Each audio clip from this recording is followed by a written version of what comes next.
사도 바울은 고린도 교회 안에 있던 여러 가지 문제들에 대해서 성경적으로 답변을 합니다. 교회 안에 있었던 음행의 문제라든지 여러 가지 분쟁의 문제라든지 이런 것들을 가지고 이것이 얼마나 하나님 앞에 합당치 아니한지, 이런 일들이 얼마나 하나님의 영광을 가리우고 있는지를 그들에게 신랄하게 그들이 깨달을 수 있도록 그들에게 가르쳐 줍니다. 오늘 본문의 말씀도 고린도 교회 안에 있던 이들이 잘못하고 있던 일을 이제 사도 바울이 지적하고 그를 바로잡고자 함이었습니다. 오늘 본문의 1절은 이렇게 시작하죠. 너희 중에 누가 다른 이와 더불어 다툼이 있는데 구태여 불의한 자들 앞에서 고발하고 성도 앞에서 하지 아니하느냐.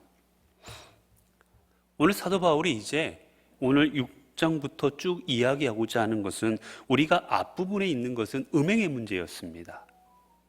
교회 안에서 가족들과 음행하는 문제에 대해서 사도 바울이 이게 얼마나 하나님 앞에 큰 범죄인지를 그들에게 이야기한 다음, 이제 오늘 본문 속에서는 교회 안에 이루어지고 있는 성도 간의 송사 문제를 다루고 있습니다. 오늘 우리 본문에는 없지만 이게 원문을 보게 되면 톨마라는 말이 맨 앞에 나와요. 여러분, 성경에 맨 앞에 나왔다는 얘기는 그 말을 강조하고 있는 겁니다. 그 말을 강조하는 말이에요. 그 말은 무슨 뜻이냐? 감히 뭐를 하다라는 뜻입니다. 즉, 너희 안에 감히 교회 안에서 이런 짓을 하고 있는 사람들이 있느냐라고 비판하는 거예요. 어떻게 감히 교회에서 이런 일을 할 수 있느냐? 어떻게 교회 안에서 감히 이런 일을 서슴지 않고 있느냐? 사도 바울이 신랄하게 비판하고 있는 겁니다. 이 감히 뭐뭐하다라는 얘기는 권위에 도전하거나 아니면 있을 수 없는 일을 하거나 할 때 쓰이는 말이에요. 어떤 일입니까? 사도 바울이 그토록 비판하는 것이 불의한 자들, 구태여 불의한 자들 앞에서 고발하고 성도 앞에서 하지 아니하느냐. 고린도 교회 안에 여러 가지 문제들이 있었는데 그 문제 중에 하나가 성도들 간에 송사하는 문제였습니다. 사람들이 살아가는 데 있어 어찌 다툼이 없겠습니까, 여러분? 사람들이 살아가다 보면 서로 이해관계가 다르기 때문에 서로 다툼이 있을 수가 있어요.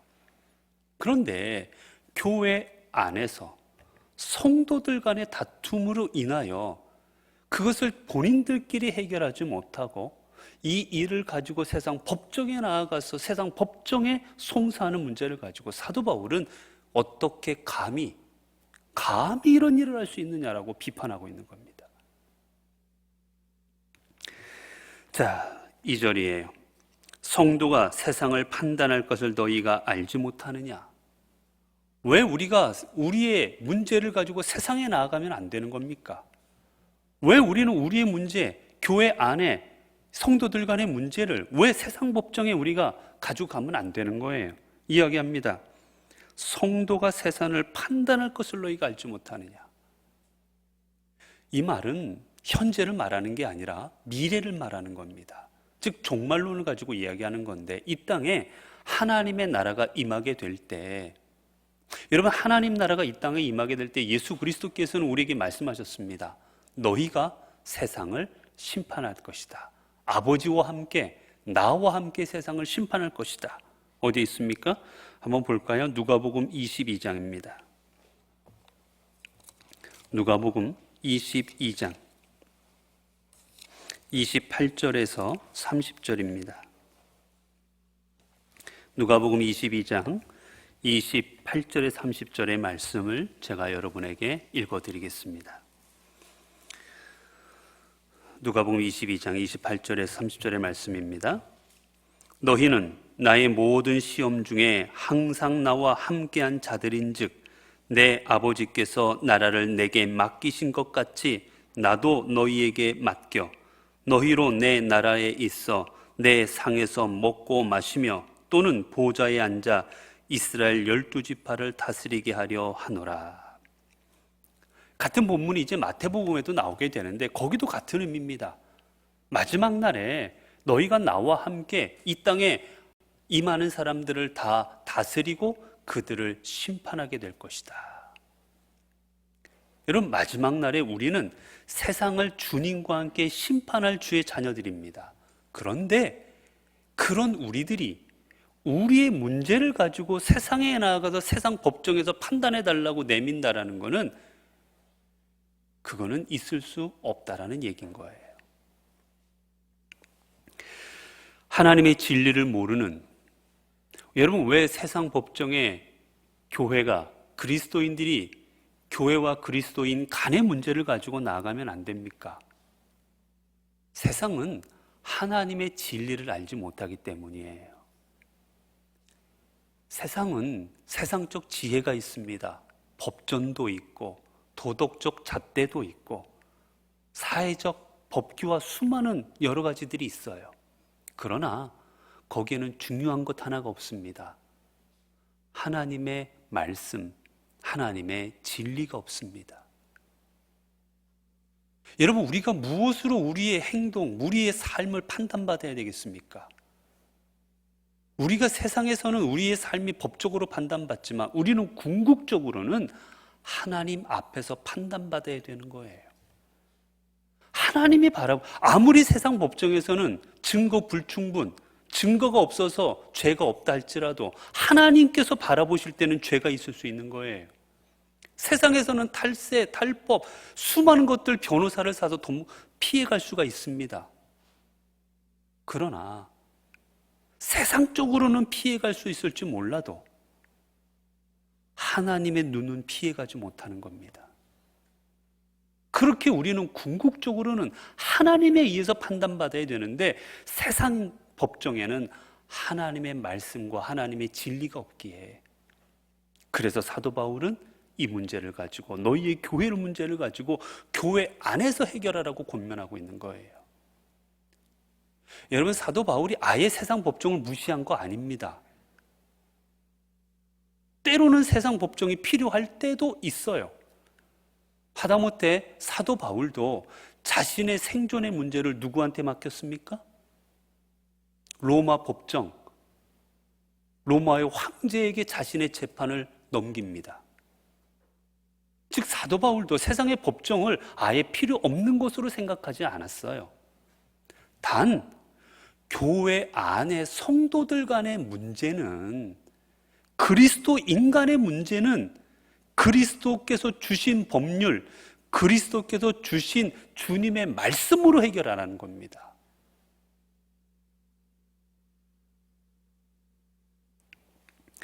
자, 그 다음에 계속해서 보면, 세상도 너희에게 판단을 받겠거든 지극히 작은 일 판단하기를 감당하지 못하겠느냐.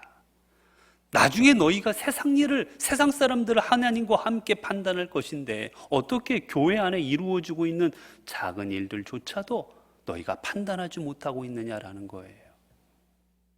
여기서 보면 고린도 교인들이 세상 법정으로 가지고 간 일들이, 이들이 교회에서 해결하지 못할 큰 사건들이 아니었던 겁니다.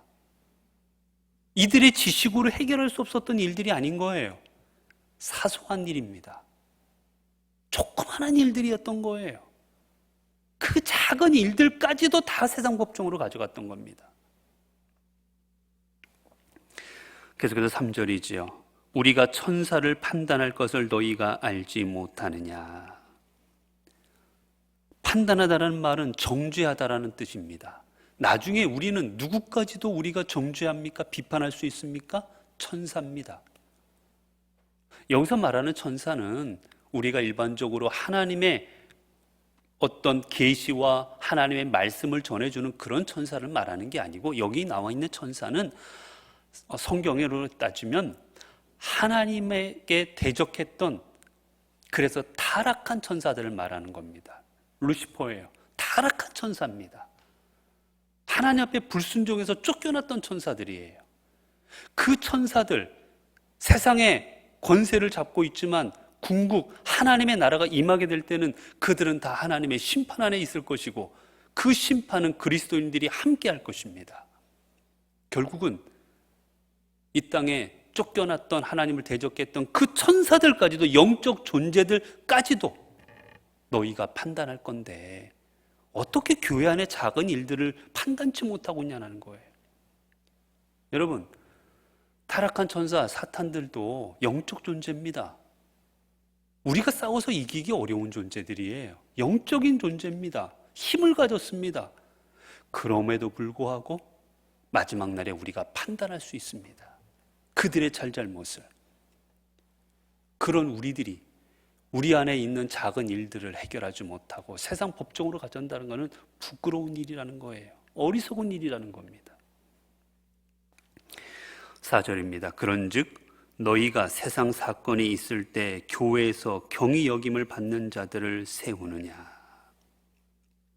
이 말은 어렵게 썼지만 여기서는 반어법 여러 가지 수학적인 여러 가지를 썼기 때문에 우리가 일반적으로 받아들이기 어렵지만 간단합니다. 내용은 간단한 거예요. 너희 안에 너희의 이 문제를 가지고 하나님의 백성들인 너희가 하나님을 알지 못하는 세상의 재판관들에게 재판받는 것은 그 어떤 일보다도 어리석은 일인 것이다 라는 걸 말해주는 겁니다. 그 다음에 5절이지요. 내가 너희를 부끄럽게 하려 하여 이 말을 하노라. 사도 바울이 공개적으로 말합니다. 내가 지금 이 편지를 쓰는 것은 너희가 읽고 아이고 부끄러워라, 아이고 내가 참 너무 부끄럽네 이게 얘기 듣고 나니까 좀 깨달으라는 겁니다. 사실 앞부분에서는 내가 너희를 부끄럽게 하지 아니하려 하노라라고 얘기했어요. 그러나 이 부분에 와서는 더 확실하게 말합니다. 차라리 부끄러워할 줄 알아라. 어떻게 교회 안에서 이런 일이 벌어지느냐? 부끄러워할 줄 좀 알아라 라고 말하는 겁니다. 여러분, 사람은 부끄러워할 줄을 알아야지요. 내가 잘못을 저지르고 내가 범죄하고 하면 안 될 일을 하면 우리는 부끄러울 줄 알아야 됩니다. 요즘은 가면 갈수록 사람들이 글쎄요, 세상적 표현으로 하면 이게 뭐가 두껍다고 하던데 잘 부끄러워하지 않습니다. 갈수록 세상의 사람들이 악해지면서 조금 잘못한 것 같들 가지고 부끄러워하지 않아요. 예전에는 조금만 잘못해도 아이고 부끄러워서 세상 얼굴 못 들고 다닌다고는 얘기들을 많이 했습니다. 이거 어떻게 이래가지고 얼굴 들고 다니냐고. 그래서 부끄러워서 얼굴을 숙이고 다니고 그랬어요. 지금은 잘못해도 아무리 범죄해도 뻔뻔하게 얼굴 들고 다니지 않습니까?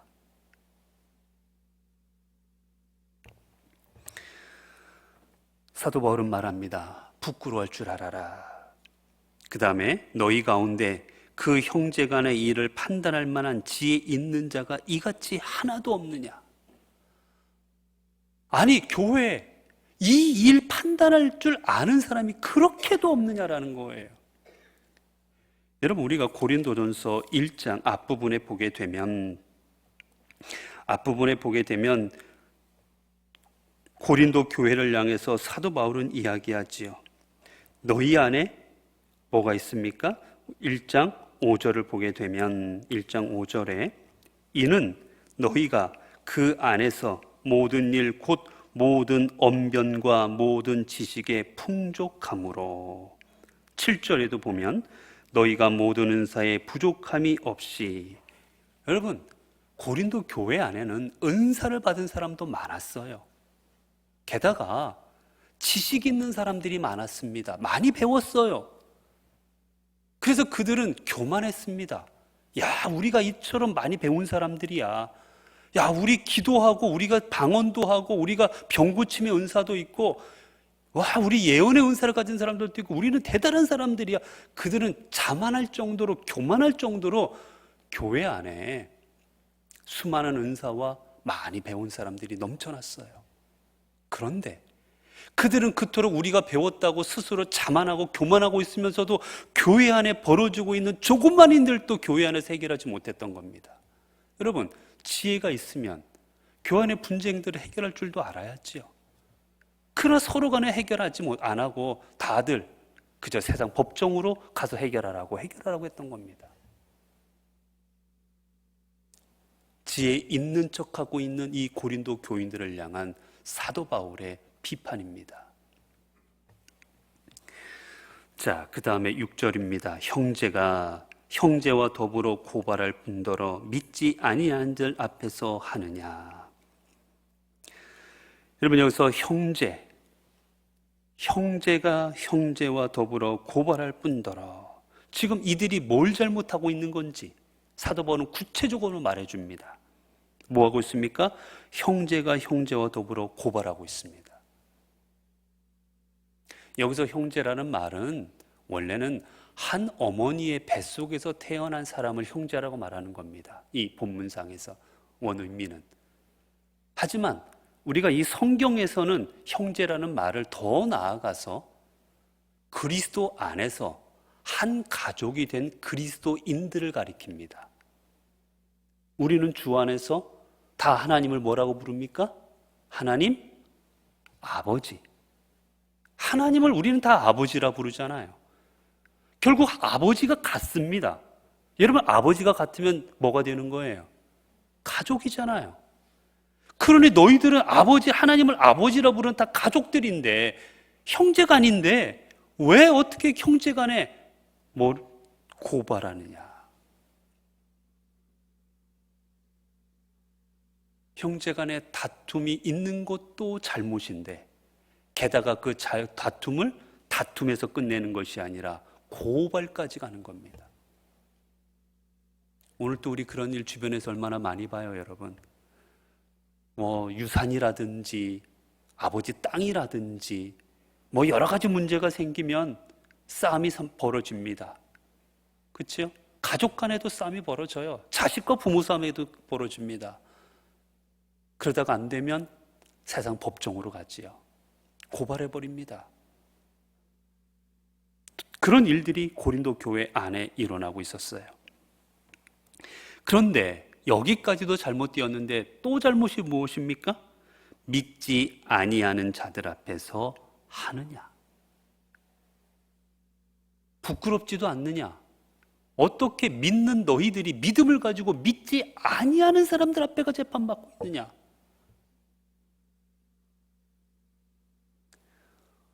제가 아는 법조계에 있는 분이 있습니다. 어쩌다 만나서 이야기한 적이 있어요. 기가 막히답니다. 이 교회끼리 싸움 붙은 거를 재판하다 보면 기가 막히다는 거예요. 세상 사람들보다 더하다고 그럽니다. 어떻게 하나님의 사랑, 하나님의 은혜를 이야기하는 그 입에서 나오는 말들이 그렇게 악한 말들이고, 하나님의 은혜를 행한다 하고 하나님의 사랑 안에서 살아간다는 사람들이 어떻게 그렇게 악한 일들을 하는지 참 안타깝다는 이야기를 많이 해요. 그러면서 창피하답니다.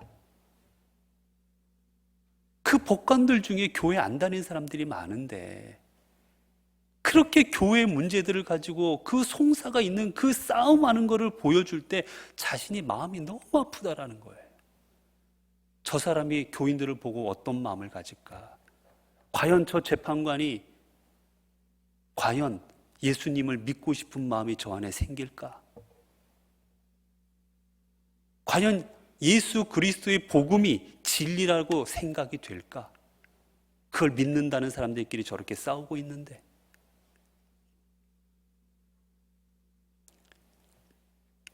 그렇게 사도 바울은 너희들이 이러한 잘못을 저지르고 있다, 그들을 깨닫게 하고 있습니다. 그 다음에요, 7절입니다. 너희가 피차 고발함으로 너희 가운데 이미 뚜렷한 허물이 있나니 차라리 불의를 당하는 것이 낫지 아니하며 차라리 속는 것이 낫지 아니하냐. 자, 너희들이 교회 안에 있는 이 문제를 가지고 세상 법정이나 싸움으로 말미암아 이미 뚜렷한 허물이 생겼다. 너희에게 너희가 뚜렷한 잘못과 뚜렷한 죄악을 저질렀다. 그런데 이렇게 너희가 잘못을 저지르는 것보다 차라리 어떤 게 낫겠냐는 거예요. 어떤 게 낫다라는 겁니까? 그러려니 차라리 불의를 당하는 것이 낫지 아니하며. 이런 불의를 당하다라는 말은 부당함을 입다라는 뜻입니다. 불공평한 일을 당하다라는 뜻이에요. 차라리 그렇게 하나님의 영광을 가리울 바에는 차라리 내가 손해보고 내가 부당함을 입는 게 낫지 않겠느냐라는 겁니다. 여러분, 우리가 왜 송사를 합니까? 부당함 입은 게 싫은 거잖아요. 내가 손해보는 게 싫은 거기 때문 아니겠습니까? 근데 주님은 말씀하십니다. 차라리 손해보는 게 낫지 않겠느냐. 그리고 또 말합니다. 속는 게 낫지 않겠느냐. 속는다라는 말은 빼앗기다, 강도를 당하다라는 뜻이에요. 차라리 빼앗기는 게 낫지 않겠느냐. 뭐 하느니요? 하나님의 영광을 가리우느니. 여러분, 우리가 그리스도인들이 우리의 삶의 목적이 뭡니까? 우리가 구원받는 거, 그리고 또 삶의 목적, 가장 중요한 우리가 이 땅에 살아가면 해야 될 게 무엇이겠습니까? 하나님의 영광을 나타내는 겁니다. 그런데 하나님의 영광을 가리우고 있다면 차라리 하나님의 영광을 위하여 손해보고 하나님의 영광을 위하여 빼앗기는 게 낫다라고 사도 바울은 권면하는 중입니다.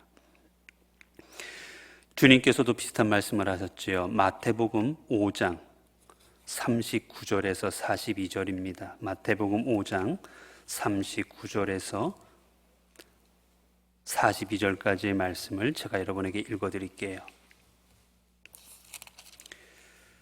제가 38절부터 읽어드리겠습니다. 또 눈은 눈으로 이는 이로 갚으라 하였다는 것을 너희가 들었으나 나는 너희에게 이르노니 악한 자를 대적하지 말라. 누구든지 내 오른쪽 뺨을 치거든 왼편도 돌려대며 또 너를 고발하여 속옷을 가지고자 하는 자에게 겉옷까지도 가지게 하며 또 누구든지 너를 억지로 오리를 가게 하거든 그 사람과 심리를 동행하고 내게 구하는 자에게 주며 내게 꾸고자 하는 자에게 거르절하지 말라.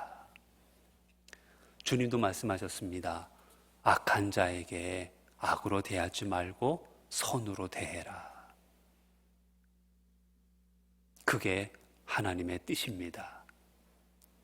여러분, 고린도전서 13장을 통해서 사도 바울은 사랑을 가리켜 어떻게 얘기했습니까? 사랑은 오래 참고. 사랑은 참는 거예요, 여러분. 모든 것을 또한 견디느니라. 어떤 분하고 얘기하다가 이 얘기를 좀 했더니 그분이 보고서 그러시더라고요. 목사님이 그 인간을 안 만나봐서 그렇지 이런 인간 만나보면 목사님도 생각 바뀔 거라고. 그렇지요. 상황에 접해보면 왜 어려운 일이 없겠습니까? 그 상황에 접하면 왜 속상한 일이 없겠습니까? 있지요. 그렇겠지요. 근데 주님께서는 말씀하십니다. 먼저 하나님의 영광을 생각해라. 하나님의 영광을 생각해서 그 일을 가리우는 일이라면 좀 참을 줄도 알고, 하나님의 영광이 손상을 입을 일이라면 조금 내가 손해를 보기도 하고, 그렇게 살면 안 되겠느냐? 우리에게 물으시는 겁니다. 자, 그 다음입니다. 여기까지가 아니라 이제 더 나아가 이야기를 합니다. 8절이지요. 너희는 불의를 행하고 속이는구나. 그는 너희 형제로다. 너희가 지금 송사하고 있는 사람은 다른 사람이 아니라 너의 형제다. 그리스도 안에서 한 가족이다 라는 뜻이에요. 여기서 불의를 행하고 속이는구나. 이 말은 여러분 능동형, 현재형으로 되어 있습니다. 이 말은 뭐냐? 고린도 교인들끼리 불의를 행하는 일을 스스로 많이 하고 있었다라는 거예요. 그리고 현재형, 지금도 하고 있다라는 겁니다. 지금도 이루어지고 있다라는 거예요. 계속해서 그러고 있다라는 겁니다. 한 번 이루어진 게 아니라 반복적으로 계속해서 그런 일들이 교회에서 벌어졌다라는 거예요. 여러분, 주님 안에서 우리가 믿는 사람으로 잘못된 죄악을 행하는 것도 큰 잘못이지만 같은 성도끼리 영적인 형제들을 상처받게 하고 시험 들게 하고 영적 형제들을 잘못된 길로 나가게 하는 건 어떻게 보면 더 큰 죄악입니다. 그래서 이야기합니다. 9절 10절을 통해 불의한 자가 너희는 불의를 행하고 있구나. 너희가 잘못하고 있는데 이렇게 불의한 너희들은 하나님의 나라를 유업으로 받지 못할 줄을 알지 못하느냐. 여러분, 우리가 하나님 앞에 온전히 믿음으로 나가지 아니하면 성경은 분명하게 말합니다. 하나님의 나라를 유업으로 받지 못할 것이다. 여러분, 왜 그렇습니까? 왜 불의를 행했다고 해서 하나님의 나라를 받지 못할까요? 하나님의 나라는 하나님이 통치하시는 나라입니다. 하나님이 임재하시는 나라입니다. 하나님은 의로우신 분입니다. 그렇게 불의와 공존할 수가 없는 거예요. 그렇게 불의한 사람은 하나님의 나라에 들어갈 수가 없습니다. 그래서 예수 그리스도를 보내주셔서 불의한 우리들을 의롭게 만들어 주신 겁니다. 그 나라에 들어올 수 있도록. 그런데도 불구하고 그 기회를 주셨음에도 불구하고 여전히 불의 가운데 살아가고 있다면 너희는 이 나라에 들어오지 못할 거다라는 거예요. 여러분, 무서운 말씀입니다. 자, 어떤 사람들입니까? 그래서 미혹을 받지 말라. 너희들은 잘못된 가르침으로 미혹받지 말라 말합니다. 여러분, 감언이설이라는 게 있습니다. 대부분 이단들은 감언이설로 사람들을 미혹합니다. 이렇게 하면 복 받는다. 여러분, 죄송하지만 목사가 목회 쉽게 하려면 어떻게 하면 되는지 아십니까? 여기서 그런 말 많이 하면 됩니다. 이렇게 하면 복 받습니다. 이렇게 하면 하나님의 은혜가 받습니다. 복 받습니다. 이 설교 많이 하면 은혜 많이 받았다고 해요. 좋다고 하십니다. 좋아들 하십니다. 조금만 바꾸어서 우리나라의 큰 교회도 매일같이 얘기했던 게 삼복자 축복 뭐 이런 거였어요.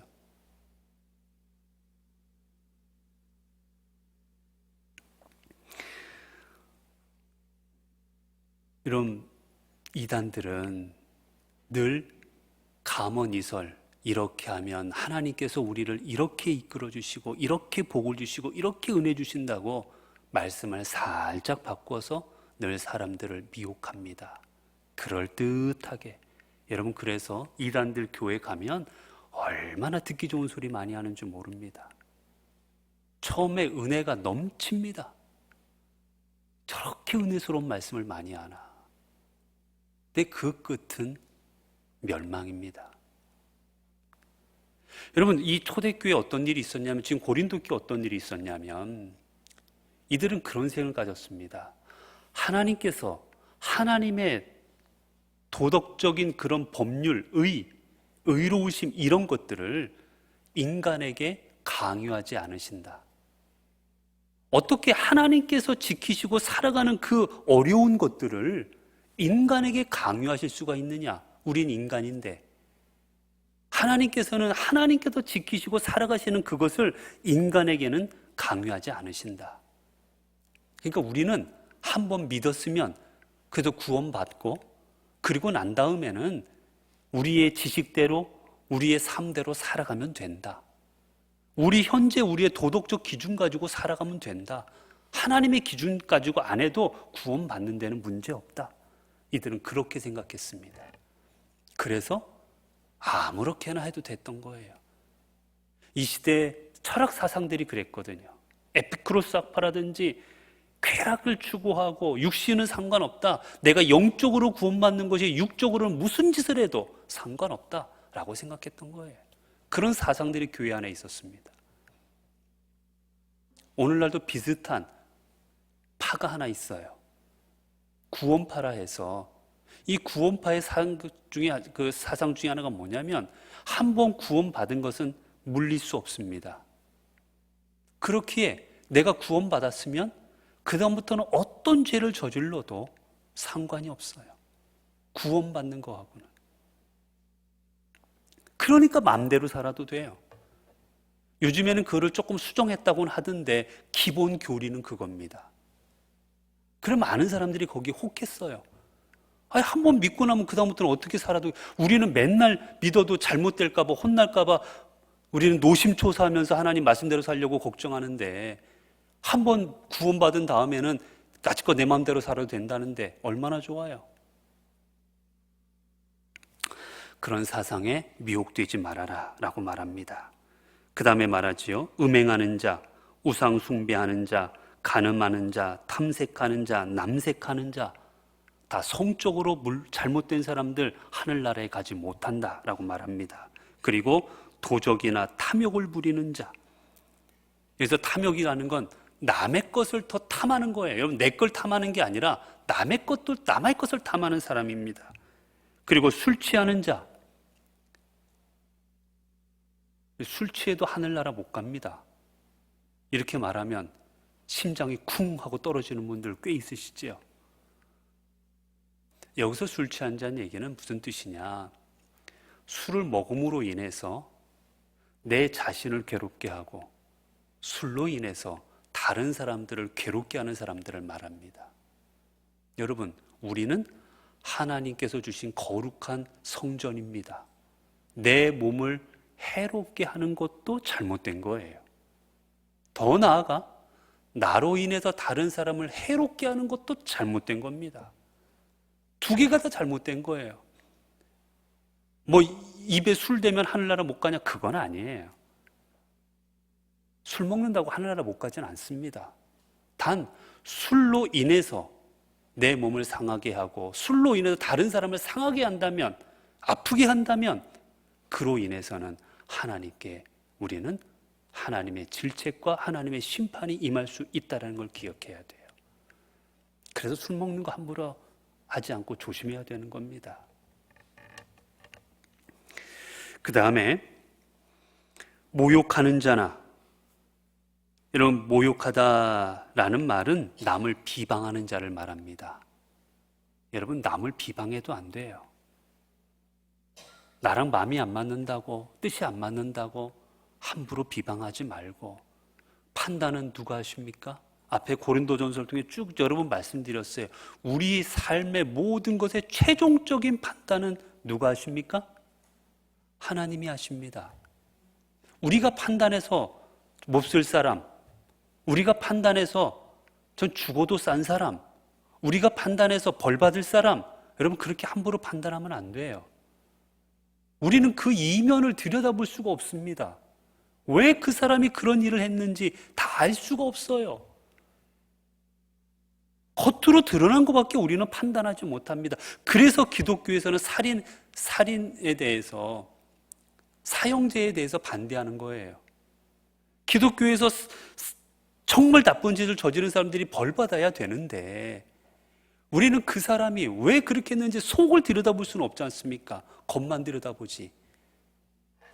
그렇게 사람이 사람의 목숨을 앗아가는 일조차 판단하는 것까지는 하지 말라고 기독교에서는 사형제를 반대하는 겁니다. 자, 그 다음이에요. 속여 빼앗는 자들은 하나님의 나라를 유업으로 받지 못하리라. 이런 일을 행하면 하나님의 나라에 들어갈 수 없습니다. 여러분, 그렇게 보면 우리 중에 들어갈 수 있는 사람 있습니까? 없습니까? 이 중에 하나도 안 걸리는 분이 있어요? 남을 비방 한 번도 안 하셨습니까? 자, 그 다음이에요. 너희 중에 이와 같은 자들이 있더니, 이런 사람들은 하나님 나라 못 갑니다. 근데 지금 이 순간 고린도 교회에 있는 너희들 중에도 이러한 삶을 살아간 사람들이 있었어요. 이렇게 불의한 사람들이 있었어요. 그런데 어떻게 되었습니까? 주 예수 그리스도의 이름과 우리 하나님의 성령 안에서 씻음과 거룩함과 의롭다 하심을 받았느니라. 이런 삶을 살아서 하나님 나라에 갈 수 없었는데 예수 그리스도의 씻음, 세례를 통해 씻음 받았다라는 거예요. 여러분, 세례가 뭡니까? 죄를 씻음 받는 겁니다. 세례를 통해서 죄를 씻음 받고, 그리고 또 어떻게 되었습니까? 성령 안에서 씻음과 그 다음에 거룩함과, 씻음을 통해서 그 다음에 거룩해졌고, 그리고 하나님께서 우리를 의롭다 여겨 주셨습니다. 그래서 너희들은 하나님 나라에 들어가게 될 것이다 라는 뜻이에요. 사랑하는 성도 여러분, 우리는 주님의 은혜로 씻음받고 그리고 거룩하여지고 의롭다 여김받은 사람들입니다. 그렇다면 여러분, 우리의 삶을 통해서는 뭐가 드러나야 되겠습니까? 우리의 삶을 통해서 내가 죄 씻음 받은 사람이 드러나야 됩니다. 우리의 삶을 통해서 거룩함이 드러나야 됩니다. 우리의 삶을 통해서 의로우심이 드러나야 되는 겁니다. 주님이 나에게 주셨다면 드러나는 거예요. 여러분, 저희 집 아들이 있는데 저희 집 아들이 어려서부터 어디 가면, 제가 예전에 있던 교회는 교회가 워낙 좀 크다 보니까 가족들을 전혀 몰라요. 가족들을 전혀 모릅니다. 누가 누군지도, 저희 아내가 누군지 애들이 누군지 전혀 대부분의 교인들이 몰라요. 근데 우리 교인들이 늘 하던 말이 있습니다. 저희 가족들이 같이 엘리베이터를 타면 우리 아들을 보고는 야야, 너는 말 안 해도 네 아버지가 누군지 알겠다.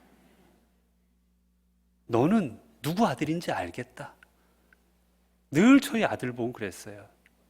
또 어떤 교회 학교를 가니까 저희 교구 집사님이 쫓아와서 목사님 깜짝 놀랐다고 예배드리다가, 그러니까 목사님이 뒤에 앉아 있으셔서 깜짝 놀랐다고.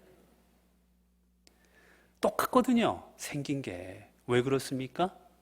제 유전자가 물려줬는데 어떻게 안 똑같지요? 제 유전자를 물려받았기에 드러내기 싫어도 드러나지는 거예요. 여러분 안에 하나님의 거룩하심, 하나님의 의로우심, 하나님의 씻음이 여러분 안에 들어가 있다면 여러분의 삶을 통해서는 당연히 드러나지는 겁니다. 그렇게 그게 드러나지 않고 있다면 내가 받은 하나님의 씻음, 거룩함, 의로움을 내가 상실해 가고 있는 거예요. 내가 잃어버리는 겁니다. 그래서 안 보이는 거예요. 사랑하는 성도 여러분, 주님께서는 우리가 그리스도인답게 살아가기를 원하십니다. 우리의 모습을 통해서 하나님의 영광이 나타나기를 원하십니다. 세상 가운데 하나님의 거룩하심과 의로우심이 드러난 삶으로 살아가기를 원하십니다. 이런 삶으로 살아갈 때 주님께서는 우리에게 하나님의 나라를 유업으로 허락하여 주실 것입니다. 기도하겠습니다. 은혜로우신 하나님, 오늘도 저희들을 주님의 전으로 인도하셔서 오늘도 하나님의 말씀을 통하여 오늘도 우리들이 그리스도인으로서 하나님 안에서 의로우심과 거룩하심을 드러내고 주님 안에 죄 씻음 받은 자임을 드러내는 삶을 살아가야 됨을 깨닫게 하시니 감사합니다. 믿는다 하면서 다를 바가 없었습니다. 믿는다 하면서 똑같았습니다. 아니요, 언제는 더했습니다. 이제 우리가 그리스도임을 기억하고 우리 안에 주님이 임재하심을 기억하고 하나님 주의 영광을 위하여 때로는 손해도 좀 보고 때로는 참기도 하고 때로는 견디기도 하고 그렇게 살아갈 수 있는 저희들이 되게 하옵소서. 나를 위해서만이 아니라 우리 주님을 위해서, 사도 바울이 주님을 위해 목숨까지 내어놨는데, 주님은 우리를 위해 십자가에 달리셨는데 우리는 조금 참는 것도 못하면 어떻게 그리스도인이라 말할 수 있겠습니까? 하나님, 저희들을 통하여 주의 영광, 주의 모습이 드러남으로 인하여 하나님 나라 유업으로 받는 저희들 되게 하옵소서. 우리 주 예수 그리스도의 이름으로 기도드리옵나이다. 아멘.